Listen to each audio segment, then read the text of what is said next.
যুবকেরা শোনো, আল্লাহ তাআলা আমাদের যে দেহটা বানিয়েছেন, জন্ম থেকে 25 বছর পর্যন্ত গ্রোথ, বলক, এই সময়ে কি পড়ে বোঝা যায় না। আর এই সময়ে যে ফুর্তি আনন্দ, এটা কোনো আনন্দ না, এটা অস্থিরতা।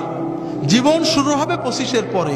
যদি 30 থেকে মৃত্যু পর্যন্ত জীবন পেতে চাও, মৃত্যু নয় জীবন, জীবন মৃত নয়, সত্যিকারের জীবন, যে জীবনে ফুর্তি থাকবে, কর্ম থাকবে, শান্তি থাকবে, এই রকম জীবন পেতে চাও, তাহলে আমার কথাটা একটু মন দিয়ে শোনো।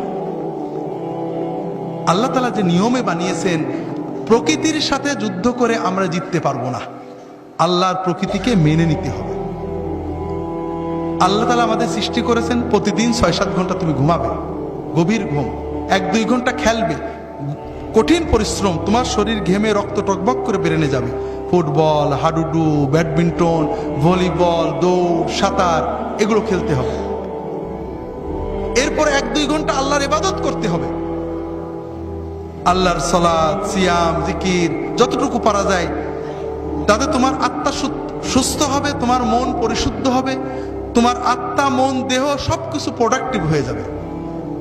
এরপরে তুমি 4-5 ঘন্টা তোমার 25-এর পরের জন্য কর্ম বা শিক্ষা নেবে। এইভাবে যদি তুমি চলো, তাহলে তোমার জীবন গতিশীল হবে, তোমার জীবন ইনশাআল্লাহ মৃত্যু পর্যন্ত সচল থাকবে।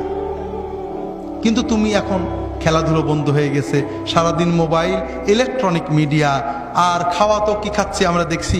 ইউরোপ আমেরিকার লোকেরা কিছু সুস্থ থাকে, ঠান্ডার কারণে ওরা দৌড়াতে হয়, পরিশ্রম করে, আমরা গরমের কারণে ওইটাও করি না। সারাদিন মোবাইল দেখছি, শুনছি, কানে ইয়ারফোন লাগিয়ে শুনছি, আমাদের কান চোখগুলো নষ্ট হচ্ছে। রাতে জেগে জেগে মোবাইল করছি, কথা বলছি, আমাদের ব্রেনটা ক্রেজি হয়ে যাচ্ছে, আমরা বুঝতে পারছি না, তবে আমাদের লেখাপড়া নষ্ট হচ্ছে। কিন্তু সবচেয়ে বড় ক্ষতি হলো অশ্লীলতা, ছবিতে অশ্লীলতা, গানে অশ্লীলতা, সিনেমায় অশ্লীলতা। এই যে কিছুদিন আগে কিং খান গান গেয়ে গেলেন, অশ্লীলতা ছিল না?